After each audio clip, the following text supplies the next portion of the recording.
Arizona, Colorado, Indiana, Michigan, New Jersey, Tennessee, and Virginia. Listen up. WynnBET is now live in all these states, and the excitement of Wynn Las Vegas has finally landed in online sports betting and casino play. From boosted parlays to live in-game offs on every major sport, WynnBET gives you the tools to win. Sign up today for your risk-free $1,000 sports bet. Download the WynnBET app now or visit wynnbet.com to start winning. You're listening to the Huddle Up Podcast with Chad Jensen and Zack Kelberman. Join Broncos Country's deep divers at milehighhuddle.com and sound off. And now it's time to drop some knowledge.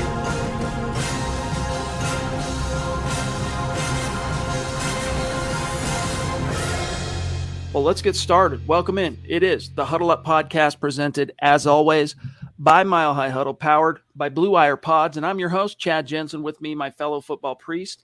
He is the deputy editor of milehighhuddle.com, Zack Kelberman. And neither Zack nor myself predicted that the Broncos would lose this game on the special day that it was for not only Mike Shanahan, but Steve Atwater, but specifically the Mike Shanahan thing. And not only did the Broncos lose this game, I mean, it's still going. There's 30 some odd seconds left in garbage time. But not only did they lose this game, they got straight embarrassed, Zack. Season's over, Chad. I don't think that's hyperbole to say. We said on Wednesday's podcast, I believe, if you allow a team that just lost its head coach in disgrace come into your building after you're coming off two straight embarrassing losses and lose this game with the momentum of the early season, if not the entire season on the line, then the season is over. How do you recover from this, Chad? I'm not trying to overreact. It's one thing to lose to Rich Bisaccia. It's another thing to get absolutely trounced by him in a game you had to have. So one thing we learned is the Broncos are better than the Jacksonville Jaguars, the New York Giants, and the New York Jets. But who are not better are the Baltimore Ravens, the Pittsburgh Steelers, and now the Las Vegas Raiders. The coaching staff needs to be blown up. This team needs massive wholesale changes starting at the most upper levels. George Paton has a lot of work on his hands to recover what was a promising season to start, but the Broncos have proven they're frauds, led by frauds. Once again, Vic Fangio showed he has no business being a head coach. Pat Shurmur has no business being an offensive coordinator. He's in the booth looking apathetic completely. Vic Fangio is doing this on the sideline. There's no passion. There's no fire. The players quit on Vic Fangio today. Justin Simmons was having words with the coaching staff, according to the CBS broadcast. And Simmons has been terrible this year, but I don't blame him one bit. The players should quit on the coaching staff because the coaches do nothing to enable the Broncos winning. All they have is a culture of losing, and they continue to feed into that. And it starts with Vic Fangio. As you and I were discussing right before we went live, heads got to roll. Heads got to roll. But will they roll? The Broncos have a plausible excuse why now's not the time. They've got a short turnaround, Cleveland Browns on Thursday Night Football. Their one and only primetime game of the week. And for what it's worth, we keep losing video on Zack. It's just so brief. It's like, I don't know why it keeps happening. I'll look into that after the podcast. We'll figure it out. But okay. the audio, I've noticed, stays good. So let's not agonize too much over it tonight. But they got plausible, not deniability, but a plausible excuse why now's not the time. But Zack, they need to shake it up. I mean, this team just is not getting its dander up for the coaching staff. The X's and O's obviously are leaving a lot to be desired. The execution, the energy, the focus, the intensity, the accountability, it's all very limp right now. And if George Paton doesn't step in and do something, I mean, this could be a team that ultimately angles toward the number one overall pick. I mean, it's that bad. I mean, the light has gone out of these guys' eyes, and that's terrifying. And this is something, Zack, we talked about after last week. After Drew Lock came in for a concussed Teddy Bridgewater 2 games ago. And we said, look, the biggest thing that the players have to guard against is falling prey and succumbing to the here we go again thought process, mentality, whatever you want to call it, mindset. And not only did they fall prey to it, I mean, they have been completely consumed by it at the first sign of attrition, the first sign of anything not going perfectly according to plan. This team curls up and dies. And that, unfortunately, points to your coaching staff. There's this is a team that, look, the lights are on, nobody's home.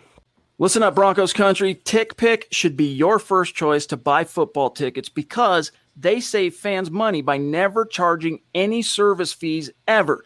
TickPick is the exclusive ticketing partner for the Huddle Up podcast and the Blue Wire Network. Denver Broncos football is finally back, and there's no need to exhaust yourself searching all over the internet to find Broncos tickets anymore, because TickPick, that's TickPick, is the original no-fee ticket site and the only one you'll ever need as your go-to for all NFL tickets. TickPick got rid of all those awful service fees that the other ticket sites charge, which lets them guarantee the best prices on all of their NFL tickets. Don't believe it? If you can find better prices for the same seats on another ticket site, TickPick will give you 110% of the difference in the purchase price. That's right, guys. When we were searching for tickets for the MHH meet and greet for Week 3 at home, Broncos versus Jets, TickPick had us locked down. So visit tickpick.com/huddle today and use the promo code HUDDLE to save $10 on your first order of Broncos tickets. You mentioned limp. The Broncos need industrial size versions of Blue Chew, Chad. They're that impotent all across the board, from the coaching to the play on the field. No passion, no fight, to allow your hated rival to come into your building, coming off 2 horrible losses to the Ravens and the Steelers. They're also in a 2-game losing streak. They lost their head coach. And for the secondary to continue blowing coverages, the run defense looking lackadaisical. I mean, the players having no fight and now getting into it with the coaching staff. Teddy Bridgewater's throwing his tablet on the sideline. The wheels are not coming off. The wheels are off. But they are frauds. They are jokes. And to your point about not firing them now, you can delay it 1 week. You can delay it 6 weeks. It's inevitable at this point that Vic Fangio has to go. His minions, Pat Shurmur and Tom McMahon, have to go. They need a younger, brighter, forward-thinking mind in the building. What is Vic Fangio doing with his challenges? Who is advising him? How can one head coach have such bad situational awareness? I did not think the Broncos could downgrade on Vance Joseph, but by God, they proved me wrong, Chad. And guess what? Vance Joseph was the head coach of the Cardinals today because Cliff Kingsbury was on the CV list. Guess what? They had a resounding victory over the next team the Broncos are going to face, the Cleveland Browns. Vance Joseph could do it on short notice, but Vic Fangio can't do it with the season on the line. He is a fraud. He is a sham. He deserves his pink slip. He's in over his head, boys and girls. Very much so. Let's grab a couple supers real quick, starting with longtime Super Chat superstar, community maven, one of our dudes, Chris Hernandez. Always a symbolic Super Chat on game day. 24 points. He says, stop me if you've heard this one before. Outcoached by an interim. Outplayed, poor planning, execution, and discipline. Yeah, it's palpable. That's the other thing, Zach. And in fact, if I'm remembering right on what you wrote in the Mile High Roundtable, you said, look, good teams capitalize on an opponent that is going through such turmoil as the Raiders. Broncos, the stars are aligned for them to get a win. Maybe not a beautiful cruising win. Maybe this isn't a multi-score margin like the first 3 weeks, but the stars were there. They were aligned. No, Broncos can't do it. If the expectation is here, it doesn't matter where you set the bar. In the heart of Broncos fans, the bar is always high. This we know. For Fangio and his staff, it doesn't matter where you set the bar. They're going to come up well short because Vic Fangio is the walking exemplification of the Peter Principle, a man who has been promoted to the level of his own incompetence. Time for George Paton to recognize that, realize, hey, look, John Elway, Joe Ellis, I know you wanted to give it the old college try. You were of the belief that 2019 had some weird peccadillos with the Flacco injury and the lock coming in late. 2020, throw that out the window. It was an outlier. You can't really, analyze anything from that season. Let's go ahead and give Fangio a try one more time. That is proving in retrospect to have been a pretty big mistake if 2021 was meant to mean anything for this team, in the final analysis. How about going with Teddy Bridgewater?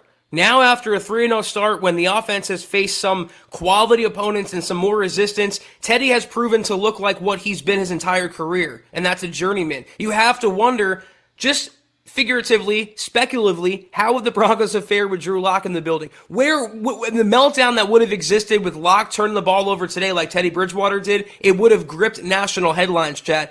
All I can really say, though, in terms of the coaching, it's really sad. I feel bad that Mike Shanahan had to be on hand to witness that. I wish we can curse sometimes. I'll say crap, because that was a crap show. That was the furthest, to use your word, exemplification of the Mike Shanahan era, as you will see. A team that just gave up in front of the hated Raiders. What were Mike Shanahan's last words in the pregame ceremony for him today? He goes, on a final note, let's beat the Raiders.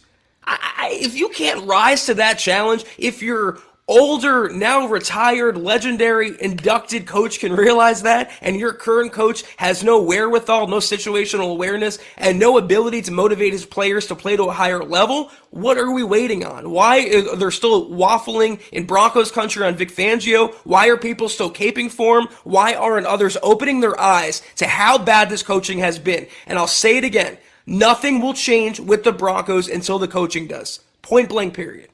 Tom El Greco, thank you for the super chat. Let's catch up on a few here because the stream is hot and heavy today. Appreciate you, Tom, up in Canada. He says, time to put the pin back in the grenade on that Teddy Bridgewater experiment. How about those challenges by Fangio? So embarrassed by this staff. Bring on Locke. Thanks, guys. Yeah, I mean, at this stage, what do you have to lose by continuing to, even if you're of the belief that Locke's not it, that he can't take you to the promised land and, long term, you're not sure yet. There hasn't been quite enough opportunity to fully slam the book on that. If he were to never suit up again, the team, fans are always going to wonder, what do you have to lose? And this is the thing that we guarded against, that we cautioned against when the decision was made. And even before the decision was made, Zach, when it was a close competition, that you can always go to Teddy. You could always go to Teddy, where it's not quite as easy the other way around. Real quick, Zach, from Schulier as well. Thank you for that, buddy. He says, fire everyone. You can't lose that bad on Mike Shanahan's day. Embarrassing. And then one last one here. Actually, two more real quick. Patriot Text, thank you, buddy. He says, fire the coaches. This team quit today. Yes, it did. And then Jesse, appreciate you, dog. Teddy, Shermer, and Fangio can go today now. Zach, your thoughts on is it time to go ahead and set Teddy down? And then if you do fire Fangio, who's your interim head coach? I mean, what's the difference right now who the Broncos quarterback is? Pat Shurmur has actually regressed from last year. I mean, it's sad that I'm screaming for a screen pass, and the only time I get it is on 3rd and 16 when the defense knows it's coming anyway. So if Locke were to be in there, or Brett Rippon were to be in there, or anyone for that matter, it wouldn't matter with Vic Fangio and Pat Shurmur calling the shots. I don't think they sit Teddy down barring injury, and he's looking a little shaky, though. He's coming off a concussion. He got beat up a lot today, brutalized. He was gimpy. He'll probably play through it, but if he keeps taking these hard hits and the Broncos offensive line keeps rolling over, and by the way, is it now safe to press the panic button on Garrett Bowles and maybe wonder whether that 2020 was a one-year outlier especially after getting the big contract? But it's really not going to matter who's a quarterback. In terms of interim head coach, I don't think they're going to fire Fangio. I do think George Paton will stick it out for the season, and he can say, well, they're still 3-3, a lot of season left to go. The Chargers did lose today. The Broncos couldn't capitalize. I would go with Mike Munchak or Mike Shula. I would go with the guy who knows how to be a head coach and more than likely has more situational awareness and just common sense than Fangio on the sideline, or Mike Shula, because I want to see the offensive innovation, hopefully at quarterback or with the play calling. But maybe he's a little too young, a little too green to be the head coach. I think he would be an OC candidate if Pat Shurmur would get fired, but that's Vic Fangio's boy. And it's an old boys kind of league, Chad. You know that is better than anyone else that I know. So I think as long as Fangio's there, Shermer's going to be there. Maybe Tom McMahon will get his walking papers, but, we can't hold our breath on that either. It's going to be the year of the incumbents. And now, before that meant Teddy Bridgewater, we thought it meant Drew Lock, but we know it's Vic Fangio, Pat Shurmur. Now it means the incumbency of losing. Now it means the roll over and die attitude. Now it means challenging plays that don't need to be challenged. It means giving up long touchdown passes in clutch situations. That is the new age Broncos football, and that will not end until Vic Fangio is gone. It's the incumbency of despair. Let's put it that way. And if you guys are just joining us, welcome to those of you. We got almost 600 on YouTube with us live. We got another nearly 300 on Facebook. We're very grateful to have you guys. It's a Huddle Up podcast. I'm Chad Jensen. This is Zack Kelberman. Let's grab this super chat from Shane Daniels. Appreciate you, bro. He says, just sad. If I were Peyton, I'd clean house and force that Force Lock to go in at quarterback to see what he has. If he busts, we get a top 10 pick next year to get his replacement. Yeah, very interesting. Very interesting. I mean, again, there you could sit and at this stage seeing, because the light leaving everybody's eyes, right? That was one of the things in the first 3 games as Teddy got out to a hot start and the Broncos were 3-0. And you're thinking, all right, we're seeing that leadership on display. Broncos, yeah, they're handling subpar teams, but that's what a good team, a team with leadership, a team with wherewithal, a team with some metal, 2 T's, all right? That's what they do. But suddenly that leadership, the returns are diminishing by the second. Today, man, I don't know. Look, I wasn't in the stadium, all right? I was traveling home from a trip with my family. Nothing Teddy Bridgewater could do, Zach, could forestall the Broncos from straight giving up, straight just curling up and dying early too. And you know what? I think the first touchdown, right? The Raiders scored on the opening possession. You're like, dang, dude, that's the first time they've scored in how many games on their opening possession a touchdown? Then the Broncos surprise you and they come back and they get a touchdown. You think, all right, well, maybe this team has. But from there, Zach, 100% downhill.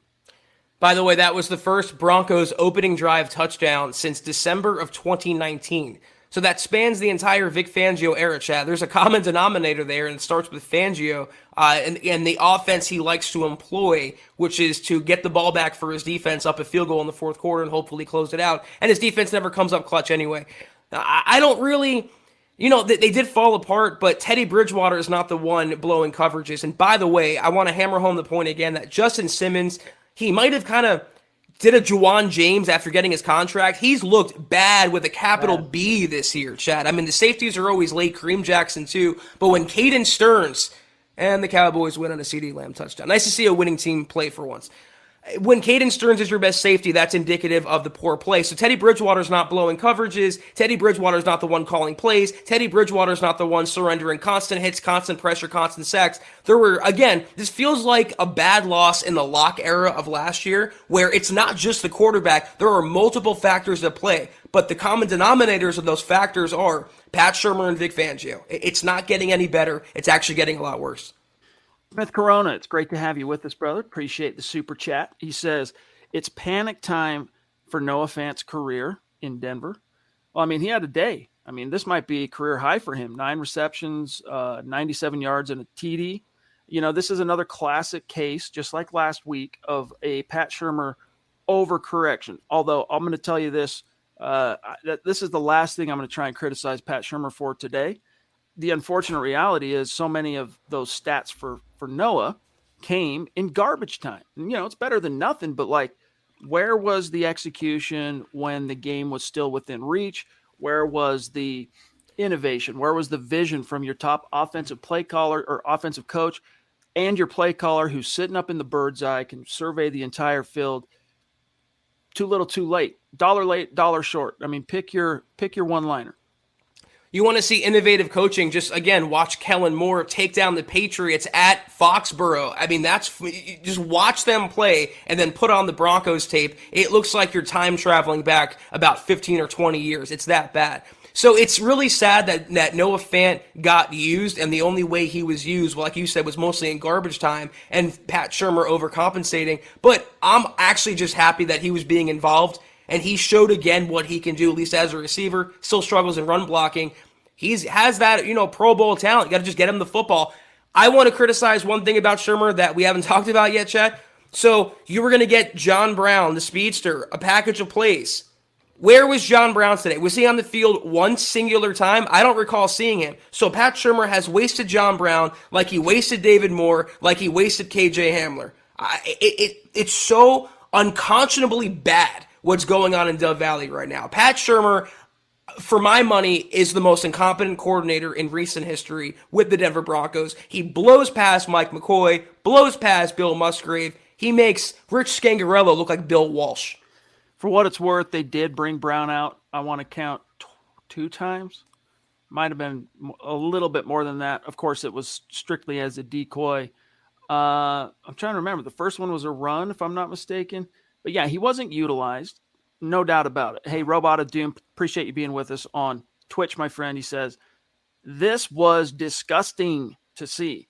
I can't even stand this team anymore. Someone needs to go. ASAP, like bye-bye, no returning on Monday. Here's the thing, Zach, on the whole notion of plausible, hey, it's a short week, we couldn't do anything, etc. Not that George Payton's going to address that. Like, George Payton's not going to come out unless he does fire somebody and comment on the coaching, job security of anybody. So that type of a comment would only come down the road, through an insider reporting that sources say, et cetera, et cetera. Mark, thank you, buddy. Wow. You the man, brother. He says, this one is for John, a.k.a. Chucky. What's up, my guys? We just suck. It's that simple. Yeah, I mean, Chucky gets the last laugh today. That's another thing that is so frustrating. We just suck. It's that simple. The whole coaching staff needs to be gone. I'm done for this season, but how about them hashtag go Dogs, go Braves? Yeah, he's living now off of his Georgia Bulldogs and his Atlanta Braves. But Mark, dude, thank you so much for the super chat, bro. We love you. And, here's the thing, Zach, then I'll serve this over to you. If you're going to fire anybody, I don't think Fangio gets fired yet. But if you're going to fire somebody and you can not only get away with it, but plausibly survive a short turnaround week like that, it's your offensive coordinator, because Mike Shula is as proven as a play caller in the league, if not more so, than Pat Shurmur, and knows the scheme like the back of his hand. He was his play caller for 2 years, running this offense, calling this offense in New York. So I think if there is going to be a head that rolls, I would look at the OC first to forestall the wheels, completely collapsing. I feel like they're off now, but in the eyes of the team, they're going, look, we're 3-3. We're still in the hunt in the AFC West. We have the window, the opportunity to turn the ship around. That's the logic I can see kind of prevailing here. That's pretty sad when the quarterback's coach is more proven at the NFL level than the actual offensive coordinator. It just, speaks to the Broncos' issues with Pat Shurmur. I could see him being the scapegoat, but I don't see a scapegoat being made, not now, and not by Vic Fangio, honestly. I don't think he has the guts. I don't think he has the upstanding morals to scapegoat someone. I don't think he wants to bring accountability to Dove Valley. I don't think he wants to hold any one of his peers accountable. He'll just throw everyone and everything under the bus first. So that would be a logical sacrificial goat, but the Broncos coaching is not logical. So Mark, I definitely appreciate you, though. Chad, on Thursday's show, he was completely, ridiculously, amazingly generous with his, super. So Mark, you are the man. Appreciate you as always. Thank you. Legendary. The Queen, talking about legends. Her ears must be burning even now. Love you, Christy. Thank you for the support. She says many, many chances and forgiving. And all we get is the same lack, the same disregard, the same BS from this coaching staff. Time to move on. Time to talk about this seriously. And I agree. The time has come. How much longer are you going to wait to see if it was a mirage, this whole slump the Broncos have fallen into? Again, it wasn't that they came in and fought hard and it came down to the wire and just came up short, charge it to the game. That's not what this was, Zach. This was Tony Soprano curb stomping, right? The scene that leads to his eventual demise in the final season, right? That's what happened today. Sad. That's one of the better scenes and the best show of all time. But it's first of all, Christy, thank you so much for your generosity as always. And I will say once again, when Vic Fangio and Pat Shurmur have showed us who they are the last couple years, and now it's time for most in Broncos country, not Chad and I, because we've been singing this tune for months now, and some of you have as well, that we have to believe who they are when they tell us, which is completely incompetent and not worthy of the titles they hold with the Broncos. What more can be said about that, Chad? They are completely in over their head in both facets, and the sooner they're gone, the better, as far as I'm concerned. Alvin's, good to see you. It's been a minute. Hope you've been well. Really appreciate that very generous super chat. And also welcome to those of you who are continuing to pile into the live room here with us. We are now over 1,000 live in the room. Good to have you guys. Right now, Zach, I picture myself talking to a room of 1,000 people in an auditorium, and you're like, wow, there's a lot of people in here.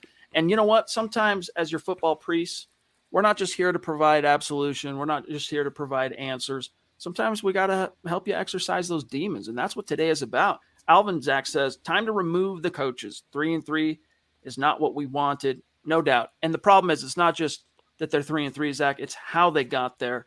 Today in particular, the how it happened, that's where the devil, those are the details where this particular devil dwells, all right, that we do need to exercise. And that's what makes this, DEFCON 1 caliber crisis that this GM, unfortunately, has to step in and do something. And then also, Chris, real quick, man, thank you, bro. You are the man. Love you.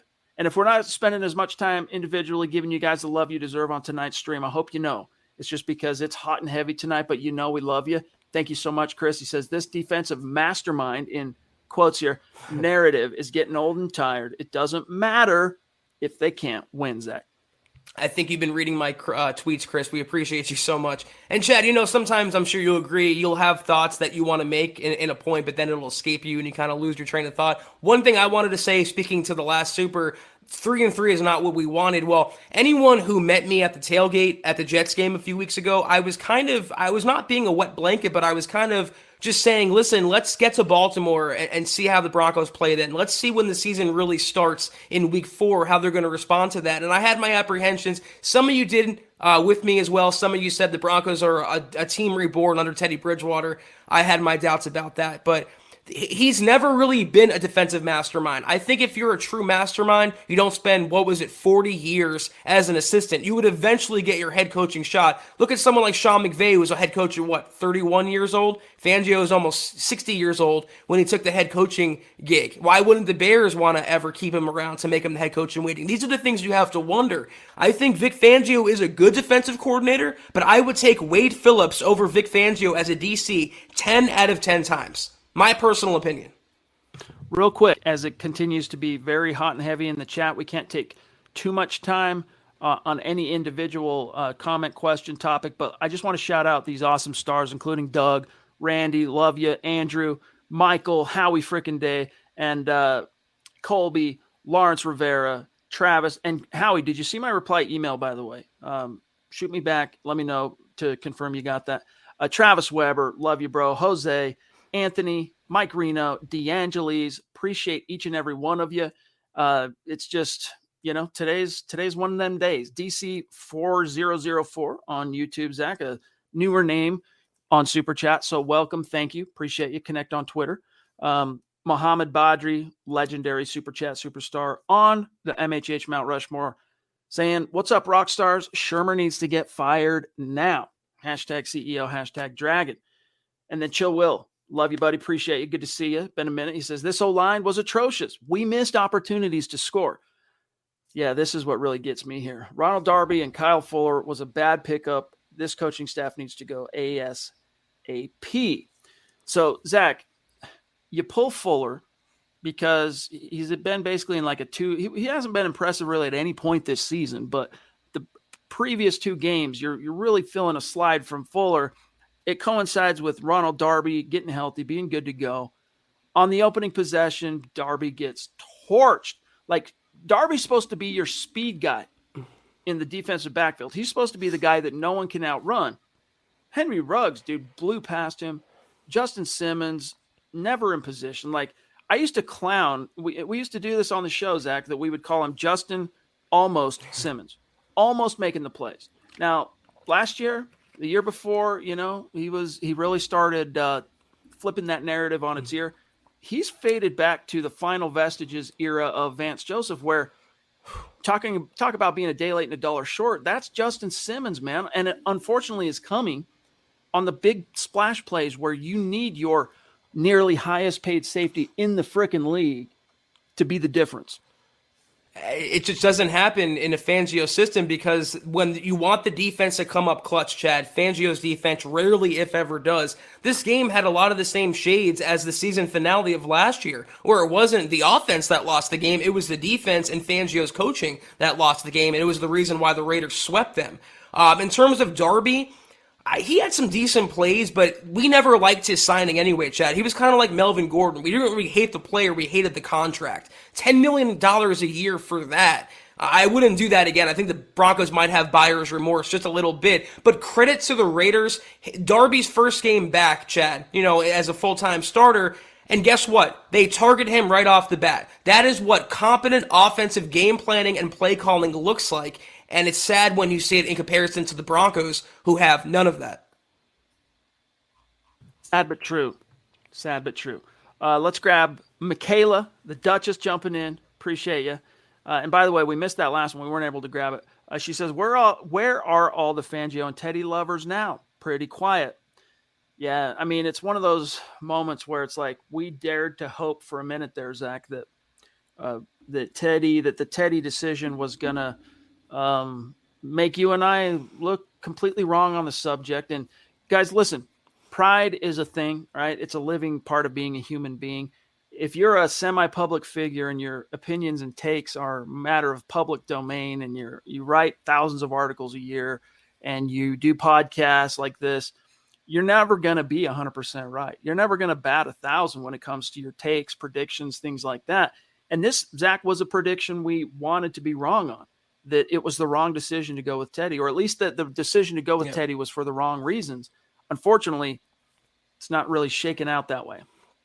You just wonder now what could have been with Drew Lock. I'm not saying it would have been any better, but at least you would have had that question answered. And the same apprehensions that we had before the announcement was made, we have now about Teddy Bridgewater. He looks like a journeyman, hold the fort quarterback. And the Broncos, you can win with that if you have elite coaching. But when you have horrible coaching and horrible game planning and horrible play calling, and that journeyman quarterback, it's not a combination to win in this day and age in the NFL. Derek Carr looked like Tom Brady in his prime compared to what Teddy Bridgewater was doing out there. Some of that is coaching, some of that is talent and ability. You just always will have that question about whether the Broncos made the right choice, but that was a Fangio call, and as we've seen with the challenge flags alone, he doesn't always make smart or logical choices. By the way, let me just grab this one from Carla, who had said, it's sad, a lot of wasted talent. Doesn't mean a thing if you have a leader who doesn't know or care to lead. That was an observation, Carla, I made today on Twitter. It's a shame that the magnitude, how much talent truly is being squandered by this particular coaching staff. And then, Zach, we've got Doug here. Appreciate you, Doug. He says, this team has no identity. Vanilla play calling. Can't win with Teddy throwing the ball just under 50 times. Won't be long now before the coaches are out the door. Stay strong, Broncos country. Yes, indeed, Zach. And one of the things that I think we should, in fairness, really lay bare here relative to the whole Teddy Bridgewater conversation is, I mean, this dude was hit more, at least watching. I don't know what the final numbers are, Zach, but this dude, he was like Tom Brady in the 2015 AFC title game, just getting brutalized by a legendary defense that went on to hoist the Lombardi. That's not who this Raiders defense is. And yet right. Teddy Bridgewater and that offensive line, well, let me reverse that. That offensive line could do nothing to keep Teddy upright. So on one hand, it's like, what do you expect? Mark again. Wow. Thank you, bro. Thank you, Mark. Thank you, bro. He says, what's up, my guys? Chad, we had a talk and I told these next 4 games will determine where Denver stands. And now you have your answer. Sadly, sad but true. Yep, I agreed with you. You know, those first 3 games, you needed to win those games. You needed to handle lesser competition. But we knew that the proof, of this particular pudding was going to come, Zach, as soon as those opponents started stacking up that were, plus 500 in 2020. But even in those wins, Chad, as impressive as they may have been, including shutting the Jets out at home 27-0, there were still red flags that we saw from the Broncos coaching staff and some of the players. One of those red flags, obviously, is the play calling. And when you have 2 running backs brutalizing another defense for another week, and you're at 4th and 1 in your own territory, and you're going for it, and you're at a shotgun throwing, you don't hand it off to Javonte Williams or Melvin Gordon, or even present the threat of a running play.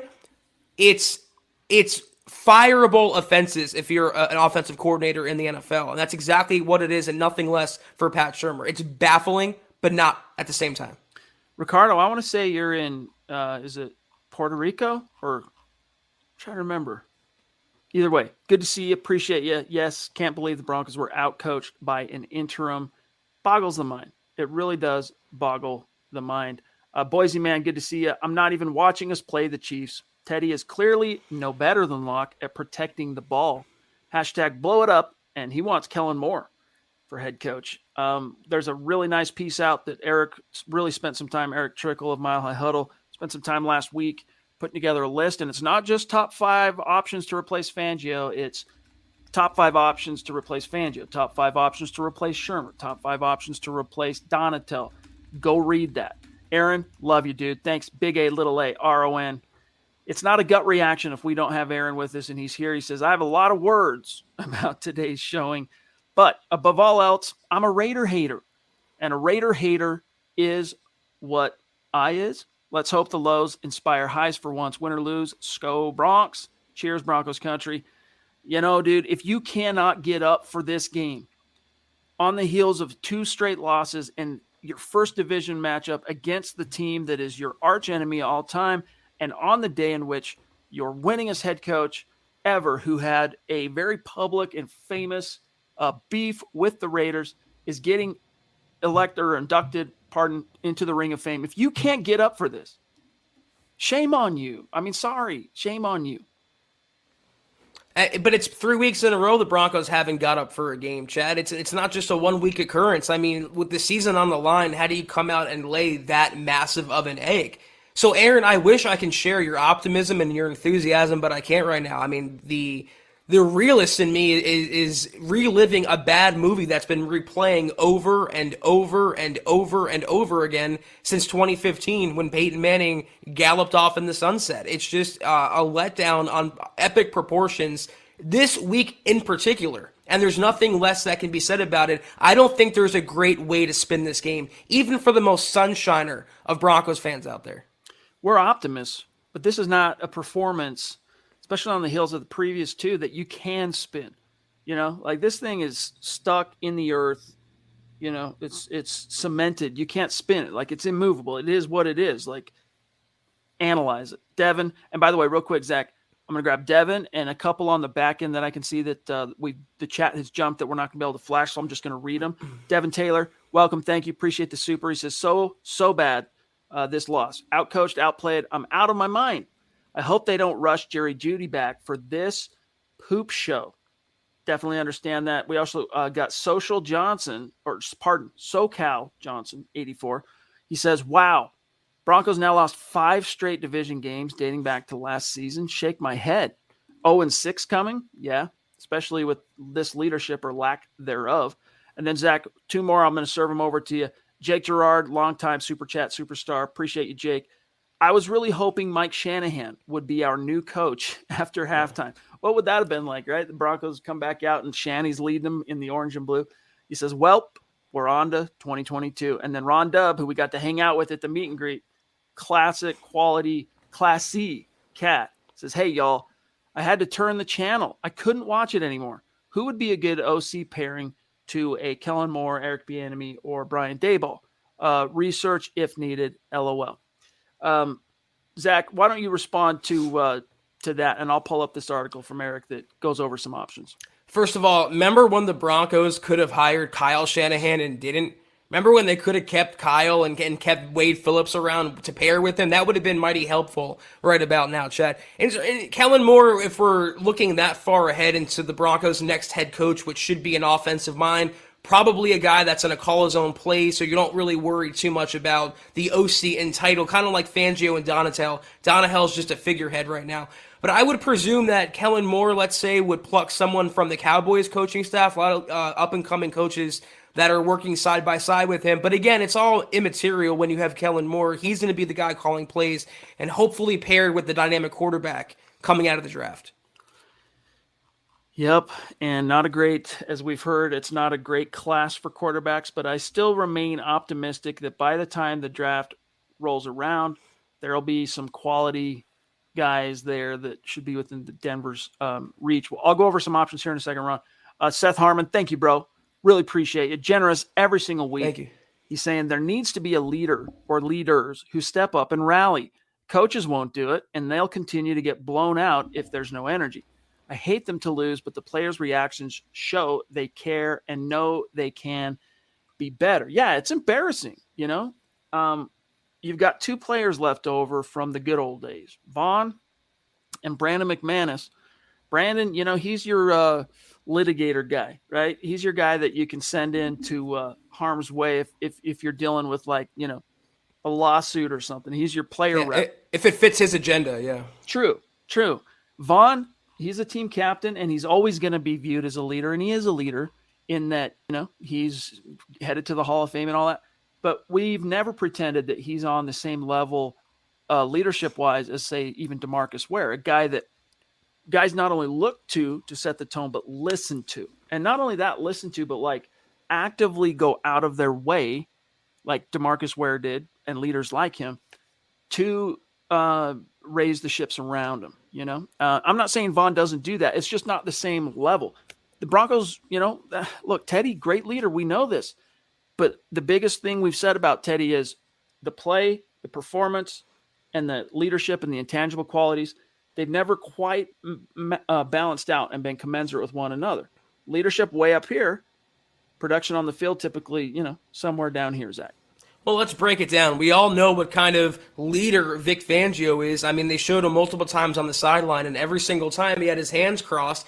Look at Pat Shurmur. No fire from him, Mr. Saltine Shurmur. But even the Broncos quarterback, Teddy Bridgewater, he doesn't even read social media. It's one thing to be consumed by it, but he has a newspaper still, Chad. He's getting his milk delivered still. He's living in a different time, and he tunes all that out. So he's a very passive guy, a very docile guy. Who is the spark plug? It usually comes at quarterback. And guess what? They had that leader who lived, breathed, and ate and drank football, and y'all ran him out of town because he was dancing and rapping on the sidelines amid a victory. So you have to get it from some source. It's either the head coach usually or the quarterback. But when your quarterback is Teddy and your head coach is Vance, wow, it's a Freudian slip there, Chad. Yeah, when your head coach is Vic Fangio, that's a really bad pairing. And there's no one in the organization nor on the field that is that power source for the Broncos. And during their championship years, they had it from aplenty. Gary Kubiak would get up more than Vic ever could. Indeed. Before I run through a couple of these names really quick, I'm just going to look on the back end here and catch up on a few. And guys, forgive us if we can't flash your super. It's so busy tonight that the chat is jumped you, so we have to just read them from the back end. So let me catch up here. We got Shane Ricardo, Plum Bob. We missed Plum Bob. He said the defense just loves giving up big plays. Yeah, it was a smorgasbord of big plays today, and Derek Carr left, not being able to put his belt around his waist. He's full. Kevin Peterson, good to see you, bro. Long-time Super Chat superstar. Been a minute, though, I got to say. Worst coaching performance I've ever seen. Peyton needs to chop heads. Mike Shula, the interim, Ed Donatel, coordinator, and this O-line sucks. And then, Zach, here's Corey H. saying, did the coaches, and thank you, Corey, did the coaches miss wide-open receivers? Did the coaches make horrible plays on the part of the safeties? Did the coaches fumble? Teddy Bridgewater is, at best, a solid backup. Carr is a real NFL quarterback. Passes thrown on time and on target. Yeah, I mean, I get what your point, Corey. Look, I don't want to dismiss what you're trying to say that, the coaches aren't in charge of, they're not out there on the field executing themselves, right? But it is their job to make sure that these players are prepared to do just that. Exactly. And there's so much that goes into making sure your players are prepared to execute. And this coaching staff, Zach, just not getting it done. You know what this reminds me of, thinking about old VJ, Chad? It was the what was it, 35-17 or 42-17 against the Dolphins and Adam Gase. That was a revenge game. It was just a blowout, and the Broncos were so non-competitive in that game. That's what it reminded me of. So I don't put this loss squarely on Teddy, but he did nothing to win the game either. He was actually committing turnovers now. So if his one calling card is being steady and being safe, and he doesn't even have that anymore, then what good is he? If the Broncos offensive line can't block, that's one thing. But like you said, Chad, the coaches are calling the plays. Vic Fangio, his baby, the defense, is the one blowing coverage after coverage. And what does he do? After the Ronald Darby mishap, he has A.J. Johnson one-on-one with the running back with no safety help. I mean, it's so obvious. So the coaches aren't on the field, but they might as well be, because they're the ones indirectly losing the Broncos game after game after game. This roster is too talented to be 3-3 right now. You give this roster to a better coaching staff, I guarantee you they're 4-2 at a minimum. Real quick, I got to shout him out. Ricardo, who's probably our most famous follower, down in Mexico. We got to meet him. He came up from Mexico City to hang out with us at the meet and greet, Zach. And of course, he does. He's a TV star himself in Mexico, covering like entertainment news. Right? This dude has like, I'm looking at him now, 288,000 followers on Twitter. Like, dude's a legit like star in Mexico. Flew up to see us, and he's shouting us out on Twitter. So while I'm seeing it live, it's rare that I'm checking Twitter when we're live. But shout out to you, Ricardo. Real quick, Zach, and then we'll grab DK here. David Kilgore, love you, buddy. Good to see you. It's been a minute. I just want to run through a couple of these names, okay, real quick. We already know the main head coach candidates. Brian Daboll, Greg Roman's a name to keep an eye on, the Baltimore Ravens OC, former Sean Payton. Killing it right now. Baltimore took down the Chargers today, convincingly. Don't sleep on this name, Byron Leftwich, whom Tom Brady is going to eventually make a head coach somewhere. We know Kellen Moore, OC of the Cowboys. This is one that Eric listed. Dennis Allen, former Broncos DC, former Raiders head coach. He listed not per se because he's advocating for him, but because there is a lot of buzz that Allen's going to get another swing at the plate. This is one I would stay away from like it was the plague, not just because he's already a failed head coach, but because you don't need defense. You ding, need ding, offense. ding. Yep. But offensive coordinator candidates, pick who you want to pair this with, but James Urban, he's currently Baltimore's quarterbacks coach. You got Mike Kafka, the Chiefs quarterbacks coach. That's a guy I'd be curious about putting in as an OC, even if you don't hire, even if it's not Bieniemy that's your new head coach. Ronald Curry, who's the Saints quarterbacks coach. Shane Day is the Chargers quarterbacks coach that's worked some veritable miracles already down there. Zach Robinson, the Rams assistant quarterbacks coach. All right, another guy springing off the Sean McVay tree. And then there's some defensive guys we could get to. But right now I think it's pretty apparent the Broncos need to be there needs to be like an offensive revolution from a vision perspective for this team. David, do you guys think that we'll go after Aaron Rodgers or Deshaun Watson now or in the offseason? Also, like the quarterback from the Pittsburgh Panthers. The Rodgers thing, maybe in the offseason. Deshaun Watson, radioactive. So, no on Watson. Rodgers still a possibility depending on who you hired to replace Vic Fangio, what that guy's vision is, and really what George Payton's vision is. I think it's time to go back to the well. And I know you've already been through, by that point, you'll have gone through 6 painful years of not making the playoffs. So to start over with a new head coach and a new young, let's say, first-round quarterback, and know that you're going to have to live through some growing pains there, it might be something that George Payton just doesn't want to confront, and he might want to go out and just do whatever it takes to get an Aaron Rodgers here to try and microwave this team back into some semblance of respectability. But I think if you're going to do it, if you're going to start over, do it the right way.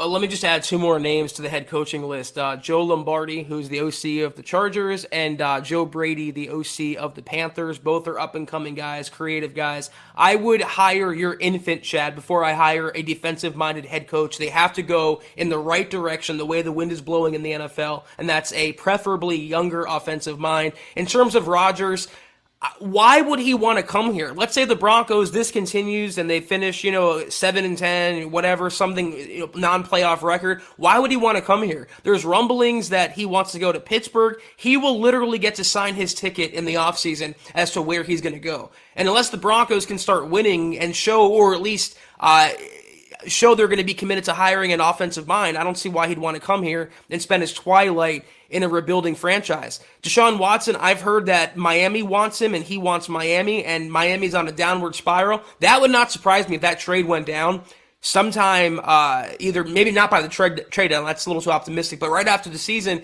I could see Watson ending up in Miami.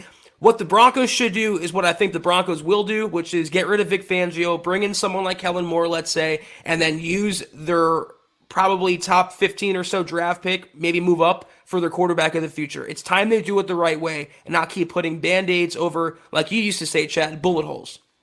Leroy, what's up, buddy? He says, dude, Bridgewater is garbage. Lock almost out of the league. Nobody wants him, and we don't have the coaches to coach him up. That's the one argument against throwing Lock out there, is throwing him to the wolves without the support of, not support, but, competent coaching. But you know what? If I knew Mike Shula was the guy at the controls, I'd probably feel a little bit different about that. Zach, let me catch up on a few from the back end that we it's been so busy. So we went from Corey. BG jumped in early. Thank you, Brian. He says, I don't see this team winning more than a game this season beyond what it has. This is at least tied for the worst team I've seen in my lifetime. And like I said, 2 years ago, Simmons is so overrated. I'd cut him and save a ton. I'd take K-Jax for the price, and then it kind of cuts off. But we feel you on the Simmons pain, buddy. He's been disappointing, but I wouldn't quite throw that baby out with the bathwater. Cody Potter, appreciate you, dog. He says, do you think Mike Shanahan got a contract offer after the game? Fire this entire coaching staff. Would you rather take a Q in round one or trade for a head coach? Definitely take a quarterback. You can wait till the season's over and hire a head coach. Swag Nation, Zach, also saying, I keep saying, fire Shermer, bench Teddy. How was he the safer choice? Why do you think Carolina got rid of him? First Sam Darnold, and then last thing here, Zach, a shout out to Erwin Serrano. Thank you, buddy. And then White Lightning says, Drew Lock should have been the start. I mean, where do I start with those comments? I made that same point the night the Broncos traded for Teddy Bridgewater, and that's they're getting a guy who is replaced for Sam Darnold. He's always going to be what he is, and that's a backup, preferably, or a middling, below-average starter, and maybe he can succeed with a better coaching staff, but we had our reservations about the Pat Shurmur, Teddy Bridgewater pairing, and those reservations are coming home to roost, at least for us. So in terms of Mike Shanahan, I think even right now, right this second, he would be a 10 times more of a head coach than Vic Fangio on his best day. And that's not a joke. Gilbert, and by the way, guys, we are at 50 minutes, and we got a lot of super chats to grab, so we're going to do, Zach, we got to really be rapid fire and, keep it sharp here. Gilbert, thank you. Welcome. Connect with us on Twitter so we can shout you out after the show. Really appreciate it. He says, it's my first super chat. Just have to say, you guys are awesome. Very kind of you, dog. Really sucks when you feel like you're wasting a talented roster by keeping a terrible coaching staff. Go Broncos. Yes, indeed, brother. Yes, indeed. We feel you. The Duchess says also, Zach, Vic is probably worse than Josh McDaniels. McDaniels got fired because of the cheating scandal. Vic just can't coach. Yeah, it's sad that that's even coming up in the minds of fans. But I'll say this: look, McDaniels was a complete embarrassment and train wreck, and the Broncos today, it was a disgrace. But I'm not quite ready to put Vic on the level of Josh McDaniels, just for many, many reasons. Today, it was just the way they got blown out. A, B, the fact that it came after two losses where they had to stick their foot in the ground right here and now and stand up and hold the line and pivot and turn this ship around. And then also on the day of days for Mike Shanahan, considering the beef that has existed since the late 80s between the Broncos and Raiders because of Mike Shanahan. So I feel you, though, Michaela. I really do feel you. It's frustrating, Zach. Well, you're absolutely right, Chad, that it's even sad if we're having the conversation, is Vic Fangio better than Josh McDaniels or Vance Joseph? The fact that conversation even exists, I think it is an indictment on Vic Fangio. I will say this about McDaniels. I'm not going to really comment too much on comparisons head-to-head. This is my opinion. Josh McDaniels as an OC is better than Vic Fangio as a DC. I mean, look at Mac Jones, the way he played today. He tore up a pretty good Cowboys defense, and Mac Jones almost beat the Buccaneers as well. You know, some guys aren't cut out to be head coaches. That's been proven time and time again. But when one guy is so much better at game planning, so much better at play calling, you have to wonder, who's actually the worst. The Queen jumping in again with a very generous super. She says, thanks for keeping it real, my guys. Thank you for being with us and keeping it real as well. All right, Zach, a few more rapid fires. Malachi Smith. Give me a reason why Locke doesn't start Thursday. We went with Teddy because he was the safer pick.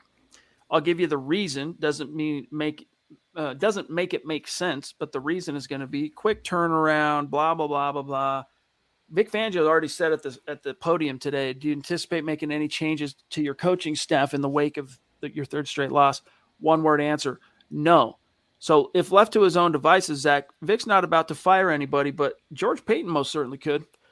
Well, if you give up on Teddy Bridgewater, Fangio is basically firing himself at that point, wouldn't he be, Chad? Going back to the guy that he replaced because he Yep. hitched his job to Teddy Bridgewater, that would be the ultimate admission of failure on Vic Fangio's part. And one thing he's proven to be is stubborn. He has no accountability for himself or the others around him. So it's going to take a Bridgewater injury, I think, or a Fangio firing for the Broncos to play Drew Lock.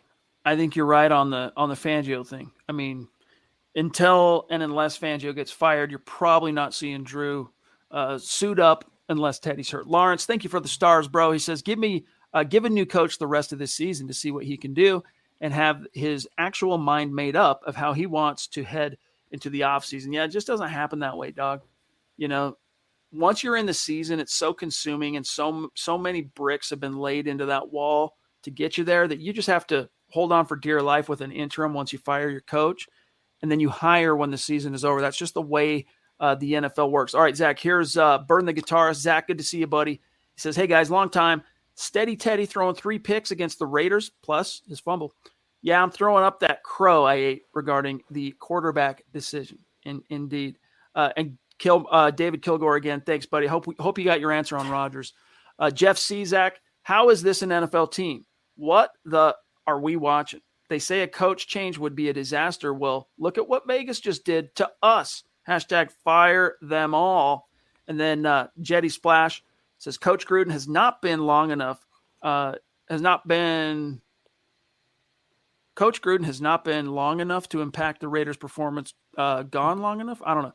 Raiders' game plan was set before he left, and they were ready. There might be some truth to that. Simon, up in Canada, Zach, how is our offensive line this bad? Does it matter which quarterback is in there when the pressures we give up? I was under the impression, Mike Munchak, that there would be steady improvement year over year. I mean, it's a collective failure. Garrett Bowles, I think, has regressed in his play after getting that big contract, and that's the one thing we were worried about. It was the entire crap show on offense. It's to quote Emmanuel Sanders, the Broncos are now living in a world of suck.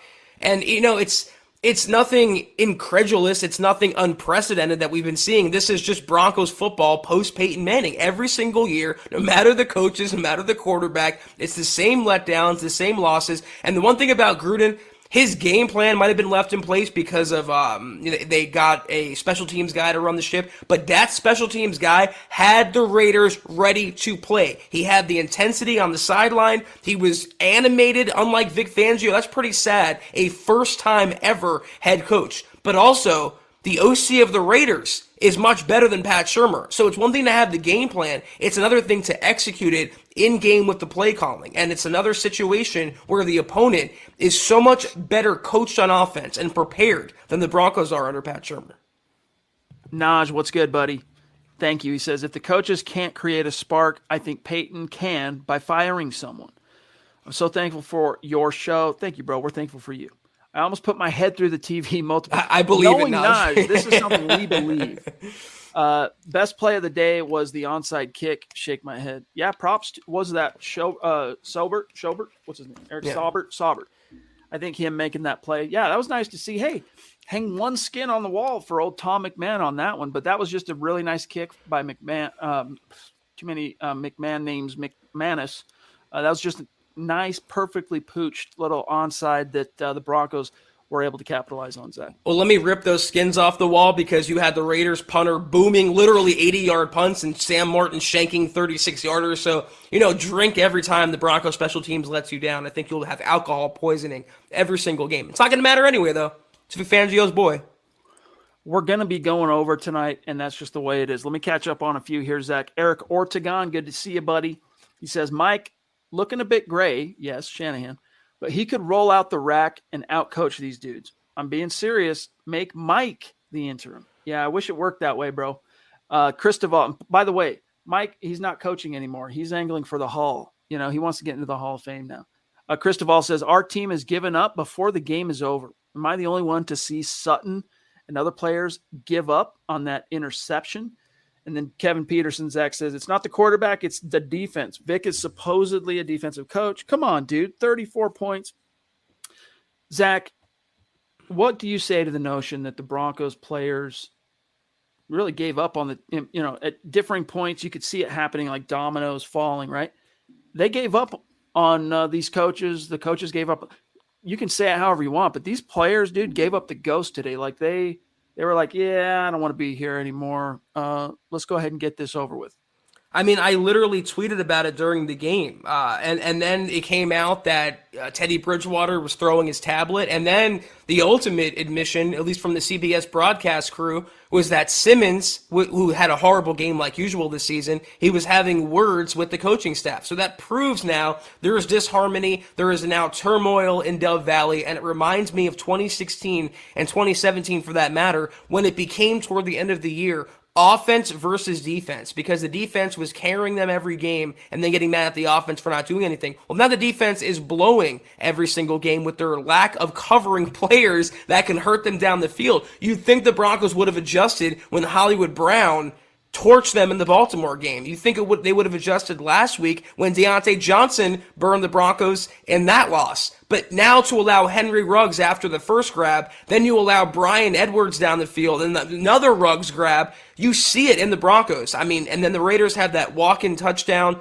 and they were olaying. They were basically arm tackling. They wanted no business in that game anymore, and that speaks to the level of confidence or lack thereof they have in their superiors. I don't blame them. Jeremy, a.k.a. Black Knight 232 says, and thank you for the super chat, brother. It seemed like watching Judge Dredd, the 2012 version, was a better use of my time than watching or listening to this poor excuse of a football team. I feel you, dude. I really do. I feel your pain, dude. It was painful. I would have rather stared at this wall than watch this Broncos game. I mean, it's a waste of time. And we both, I think, Chad, you predicted a victory too in the roundtable. We both had faith the Broncos would rally, but it's the last time I have faith in them. Yeah. I mean, especially on a short week going into the Cleveland game. Doesn't get any easier from here on out. Drew Hollenbeck, what's good, buddy? He says, Fangio and Shermer need to go. Teddy got killed all day. He still played poorly. Why not throw in Drew Luck? Maybe he can give the locker room a spark. Nothing will change large scale before the coaching does. Fair point. But as we elucidated earlier, man, I don't see Vic Fangio swallowing his pride and playing Drew unless he no longer is the man that makes that decision. MJA 2873, thank you for the super chat. He says, my top head coach candidates, Byron Leftwich, Jim Harbaugh, Eric Bieniemy, Brian Daboll, and Kellen Moore. That's a solid list, my friend. That's a solid list. Mine is Jim Harbaugh. I mean, the Broncos fans should want nothing to do with him. He's a college coach entirely. Isaiah 1127, longtime super chat superstar, says a lot of areas of concern, but the O-line, the lack of a pass rush coaching lost us this game. I hate losing to the Raiders. Do you guys agree? Listen, dude, when your only 2 sacks of the day come from DBs, meaning that you had to send corner blitzes or different safety blitzes to get to the quarterback. Yeah, dude, you got a problem getting after the quarterback.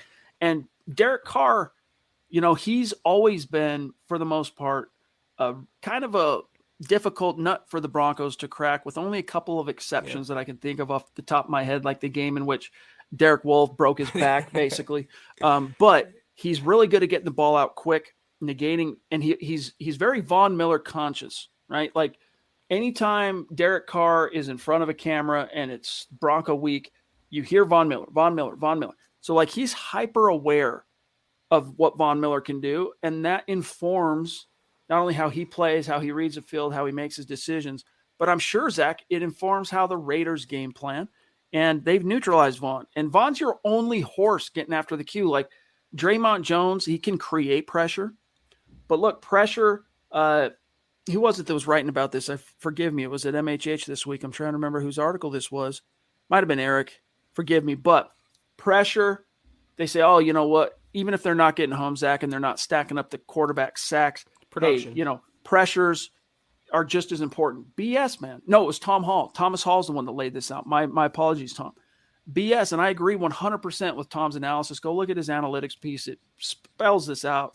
Pressure is important, but is it as important as getting home and actually producing? No. You got to get home. And the Broncos, Zach, have been unable to get home rushing 4. And so Vic's not only had to say, all right, I got to rush more than 4. Like, he's sending corners and nickels and safeties to try and get home. that was the only way that he could get to Derek Carr today. First of all, Derek Carr, I've been dying on this hill for a few years now. He is one of the more underrated quarterbacks in the NFL, maybe the most underrated quarterback. He's certainly good enough to win with, and he showed that today. But when you don't have anyone opposite Von Miller, this is a game the Broncos needed I see Shaq Barrett in the comments from Roughing the Passer. That's true. Or Bradley Chubb or someone other than Malik Reed to kind of get some pressure. Von was absent for the most part, Chad. Draymond had a few pressures. Shelby Harris remains on a milk carton. He got his big contract and dipped out too, it looks like. And you're not getting any pressure. And when Derek Carr is being hit bad, he lobs it up over the top, and it's a perfect pass because the secondary blew the coverage. So if it's not one thing or another, you can lack the pressure when you have the coverage and vice versa. But right now, the Broncos have neither. Here's one from, and by the way, DC4004, I think we got you and thanked you, but appreciate you. Dennis Woods, longtime Super Chat superstar, says, I'm not too down on Teddy. He was under pressure all day. The O-line stunk it up. Yeah, I think you have a plausible excuse for Teddy, but he was also, and I think the television broadcast did a good job of pointing out that he just was off. And I don't think he's been the same guy since his concussion. And you could point to, the coincidence of it being significantly better competition these last three games, including the game where he was concussed. And I'm sure, and I know that has something to do with it, but he was very inaccurate today, and especially on the bigger plays downfield that the Broncos needed to hit on. Couldn't quite close, couldn't quite make him happen. And then, Zach, here's one real quick from Thomas Rayner. He says, the Raiders don't even have a head coach, and we still get outcoached. I want Leftwich and the Cowboys OC or the Bills OC. So much for Teddy, no turnovers. Well, that's a really good point that you made about him not being the same since the concussion, because last week he missed that throw to Albert O against the Steelers that would have, down the sideline, would have changed the whole game. He missed the same one today to Cortland Sutton that should have been a walk-in touchdown, and he missed him by a yard or so. I mean, he hasn't been the same quarterback, and his accuracy was supposed to be the thing the Broncos can lean on. They have to have those plays when they can get him down the field. When Cortland Sutton beats his man, you got to connect on him. It would have been nice if they would have helped Teddy with a deep threat. John Brown, David Moore, Hamler when he was healthy. They don't seem to want to do that, but you have to hit on those plays. And Teddy, he wasn't doing it today. He wasn't good enough to win with. I think you got to sit down Dalton Reisner if you're going to be serious about we're putting our best guys out there on the field. From what I saw, and I wasn't sitting there watching, closely examining the point of attack on every single snap, but on a lot of those pressure plays where you're seeing things happen, Bowles was getting beat, and so was Reisner. Cortland, thank you for that super chat, my friend. He says, time to fire Pat and let Mike Shula, the QB's coach, call the plays and start Drew Lock. Hey, dude, we're with you there. You are preaching to the choir on the whole put Drew back in thing, but expectations, guys, never say never. It's the NFL. You can never completely sleep on any crazy, eventuality. But as long as Vic Fangio is still prowling the sidelines, he can't with a straight face put Drew Lock back in after what the decision he made this summer. I just don't think he can do it and still have a plausible semblance of credibility in his job.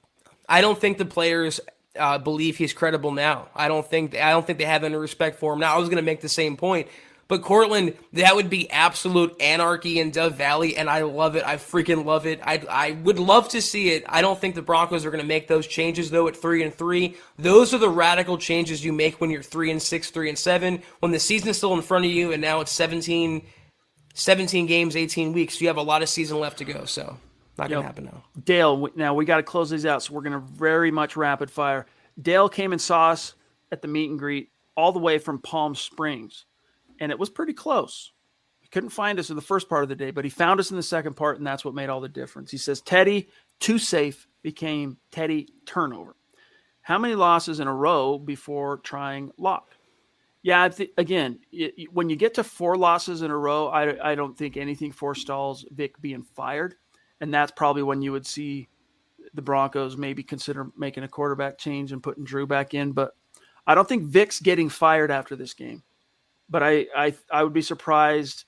No, that's the short turnaround. I was going to say I'd be surprised if a coordinator doesn't, get sacrificed here. But because your strength, if you do say goodbye to Pat Shurmur, you got Mike Shula. I don't think you need to worry so much about short week turnarounds and all that. Like Shula can do everything Shurmur can in terms of knowing the playbook and all that. There's two sides to that coin, though. I agree it's a short week, and that's going to be the Broncos building an excuse. But what's on the other side of a short week is a long week. You have 10 days between games. So that would be the ideal time. Let's say if they fall to Cleveland, which they absolutely could, and they will if they play like this, that would be the time, I think, where Vic Fangio would sacrifice his GOAT, more than likely Pat Shurmur or Tom McMahon, at a minimum. The bye week could definitely factor into not only a quarterback decision, but also certain team decisions on coaches. The bye for the Broncos this year comes in week 11, so that's something to keep in mind. Christian, thank you for being with us, buddy. He says, I think it might be time for us to target Kellen Moore after this season. You ain't a lion. You ain't a lion. Chris Newbert as well. Thank you, buddy. Joshua Johnson, Zach says, LOL, when was the last time we saw a play that schemed a player open? Truthfully, not a great route, not a 50-50 ball. When were you last wowed? I mean, not to pick nits here, Josh, but you could probably find on a given play, for the most part, at least like 80% of the time, that there's an open guy. Doesn't mean the quarterback always sees him. Doesn't even mean that the quarterback has time to get to him in the progression. But I still feel what you're trying to say. I do. Let's see. We got Doug, Kevin again. Nope, Kevin with us. Yeah, we didn't get this from Kevin. He says, all of our cash is tied up in the defense. Bend, don't break. Sucks. Hold them on third down. And you know what was worse, Zach, today about third down? I mean, that's been a thorn all season for Denver's defense and offense. But it wasn't just that the Raiders were able to move the chains on third down. That's when they took their shots and hit, and they'd connect on them. And you're like, man, not only did we not get off the field here, but you just flipped field position. Now you're in the red zone, or you just scored a touchdown. I mean, the dagger just gets buried. Well, let me just say that I was shocked today, literally shocked, no hyperbole, when I saw pre-snap motion on a given play. I'm shocked when we see a screen that Pat Shurmur calls. So I agree with the last comment that said, when's the last time the scheme won the Broncos a game or won the Broncos a first down or a touchdown? When's the last time the Broncos had a blocked punt, for example, or a punt or kick return touchdown? I mean, when these things are so few and far in between, you really have to question the coaching staff, Chad. I mean, there's no two ways about it. They're bad. Capital B, bad. David, thank you for the stars, bro. Good show. He says, guys, I've been a Broncos fan for 30 years. I've never been so disappointed. So hard to watch. Go Broncos. I'm always going to support my Broncos. Yeah, I mean, I think fans are going to continue to support their team. But, you know, look, Broncos fans have been patient long enough. They want, at this stage, especially with Vic now being in year 3, they want heads to roll. It's time. Luke Jensen says, I miss the days of having a franchise quarterback and a Hall of Fame coach. Took those days for granted. What we've had in quarterbacks and coaches since Super Bowl 50 is unacceptable. Feel you there, buddy. Mr. Ranch says, I thought Teddy's leadership was supposed to translate to positivity and wins. What's up with the 3 picks and the fumble? No adjustments, hurt quarterbacks. Yeah, it's a combination, dude. It's everything from lack of coordinator vision, poor play calling, to offensive line can't hold up.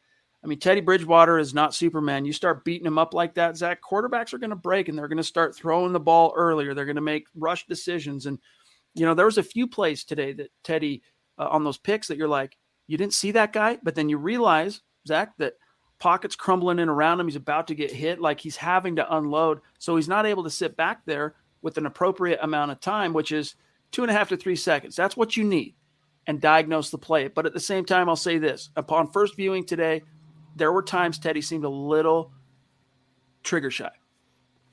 I mean, it could be the concussion, like you mentioned, Chad, but it wasn't just one factor, 2 factor, 3 factors. It was every single factor that just collapsed in on itself in Denver today. I mean, maybe they ran the ball decently well, but they never stick to the run to find out over a full 4 quarters anyway. So it's a whole collective operational failure on the Broncos offense. And it's the same thing we said all of last year for the most part. And what's the denominator there? It's not Teddy Bridgewater. Put it that way. All right. True rapid fire here, Cortland. Thank you, buddy. He says, I'm willing to bet $300 Mike Shanahan is a better play caller than Pat. We know he knows the QB and players, or Mike Shula, pardon me, He knows the quarterback strengths. Yeah, I mean, at this stage, what do you got to lose? Appreciate you, buddy. Been a listener for 2 years, says Cortland. Thank you. That's really cool, buddy. Thanks for letting us know. Nathan says, "Oh, the irony! Fangio loses to a team coached by a special teams coordinator." At this point, I'd take the Mile High Huddle staff over these coaches. Hey, thank you for the vote of confidence. Let's see here. Pardon me here. I'm just making sure we didn't miss some guys here. Trey Mint, pay whatever is necessary to get Lincoln Riley. I don't want any more tired defensive coordinators or retreads. Interesting note. That's something we can circle back to maybe later in this week, Trey. Seth Harmon jumped in again, Zach, to say, what are the odds Denver re-signs Melvin Gordon, on a reduced deal like Kareem Jackson? I love Williams, but it's nice to have two strong backs to give Javonte some longevity. What are your thoughts on that very briefly? I mean, you don't trade up in the second round for a running back to make him a backup for 2 years in a row. It's only a matter of time before he's the full-time RB1. And Melvin Gordon, he's making the most of being in a contract year. He's making the most of being pushed by a rookie. He's finally coming to play. But they have Mike Boone. I'd rather bring Mike Boone back, who's more explosive and would be much cheaper, at least even on a one-year deal, a short-term deal, than Melvin Gordon. But I think it's inevitable that Pookie is going to be the guy full-time. Smouse in the house, the Patriot Brothers. Good to see you, bro. Says, I thought my prediction last year was going to change crap around. Fire all the coaches. We feel you. BG says, if you guys would just do supers in order, you wouldn't have to read them, duh. It's not that easy, buddy. Especially on high tentpole nights like this evening where there's, about 30% more people in the live chat room. What happens? Well, I don't have time to go into it, but we can't control that always the way it jumps. We can't get to them in time before the chat jumps, and we have no choice but to go to the back end. And Aaron, by the way, Big A, Little A is correct. He's clarifying. He says, "Oh, I'm not optimistic, boys.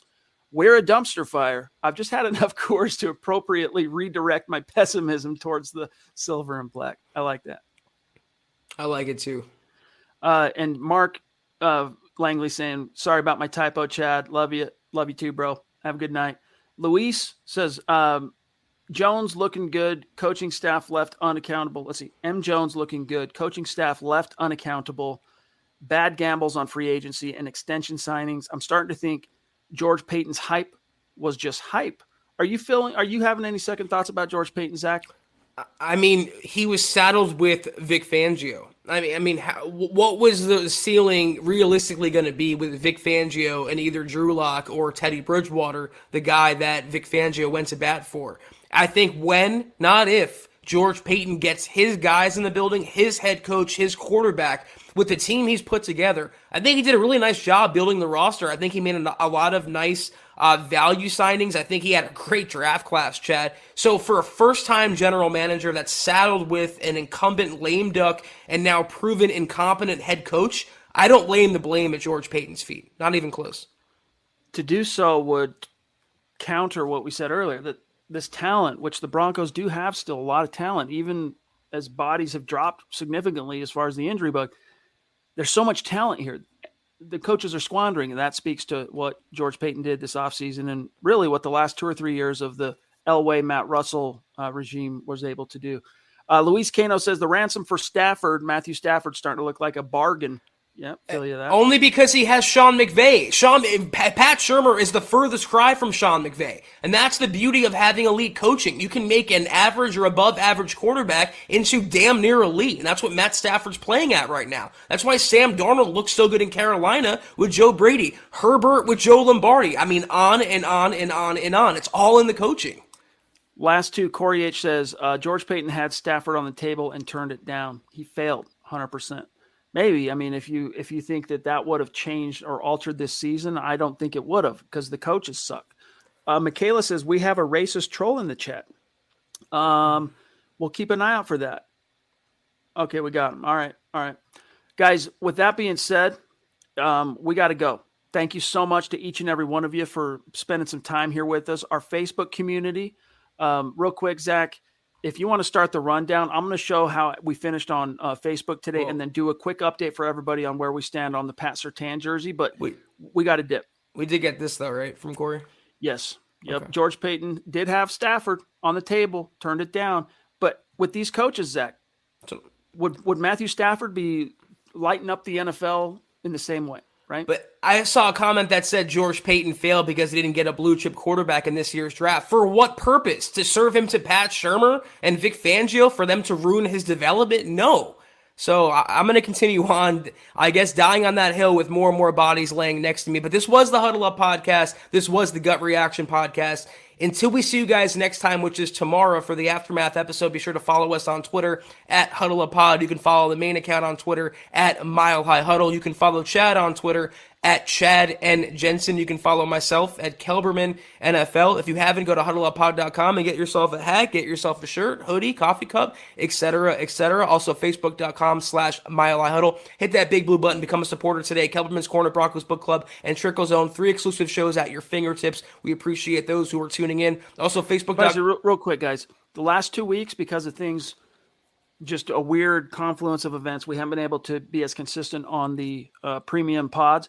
That changes this week. We are announcing some new scheduling on that to make it easier for us to ensure we hit those week out, including tomorrow. Trickle Zone now moves to Mondays at 1 p.m. Mountain Time. It's no longer going to be on Saturday. We'll talk more about that tomorrow when we have a little bit more time. But be ready for the Trickle Zone on Monday, tomorrow, 1 p.m. Mountain Time for our Facebook supporters.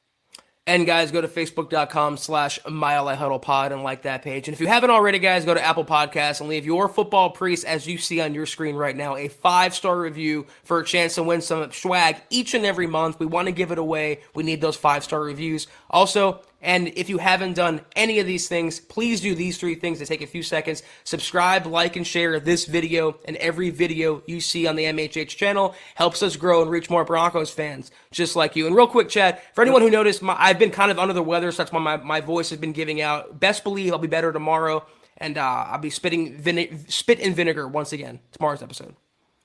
Real quick, shout out to our top star senders tonight: Doug, Josh, Lawrence, Randy. By the way, I did see your message, Randy, about the hat. Andrew, Michael, George, Mark Johnson, David Wilder. So that's David Crespin and David Wilder. Howie Frickin' Day in the frickin' house. Claude Riley, Colby C. Collier, Travis Weber, Tim Hoffman, Jose, Anthony Pennington, Roosevelt Sims, Mike Reno, Josh Trahill. Lots of new names there, Zach. Very cool to see. Yep. We appreciate you guys. Here's where we stand on the PS2 giveaway on actually, let me close this window real quick and I'll show you, and then we got to go. Here's where we stand on the Surtain giveaway. All right. For those of you wondering, because, not everyone makes it to every single episode. We have a goal to reach 250,000 stars on Facebook in the month of October. If we reach it, we are going to raffle off. We've done this now 2 months prior. There's the 3rd month in a row, a Broncos jersey. This month, it's a Pat Surtain, the 2nd jersey. Only those who contributed to the goal on Facebook are in the running to win that jersey. We are at 44% complete, so we've made up some ground, but we're still just a little bit behind if we're going to hit goal within 31 days.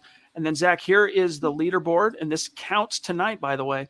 Randy at the top, Mama Muti at 2, Michael at 3, Josh Hoyle at 4, Lawrence at 5, Travis Weber 6, Shane Daniels 7, Pete Middleton 8, Andrew Lampy 9, and Gary Leeds Palmer, the legend, at 10. And we will update YouTube tomorrow because we're going to have to factor in everything that happened tonight. So we'll wait till tomorrow. At the very top of the show, we'll let all the YouTube Super Chat superstars know where they stand, because we're raffling off the same jersey as well to the top 5 finishers on Super Chat in the month of October. Plus, we have some special plans to raffle off for each tier. So everyone who contributes, long story short, is in the running for a little something. So we thank you guys. And hey, Gut Reaction, everyone's a little emotional, including your football priest. Thanks for coming in here with us and sounding off and contributing to the conversation. You guys make us, you make us look forward to our evenings 4 times a week, and especially the Gut Reaction. So as Zach said, thank you. Don't forget to go leave us a 5-star review on Apple Pods. Very important. And with that, Zach, sign us off. We'll see you guys tomorrow night for the Aftermath podcast. Take care, guys. And as always, and as hard as it is to say, go Broncos. You've been listening to the Huddle Up Podcast. Join Broncos Country's deep divers at milehighhuddle.com to keep the conversation going.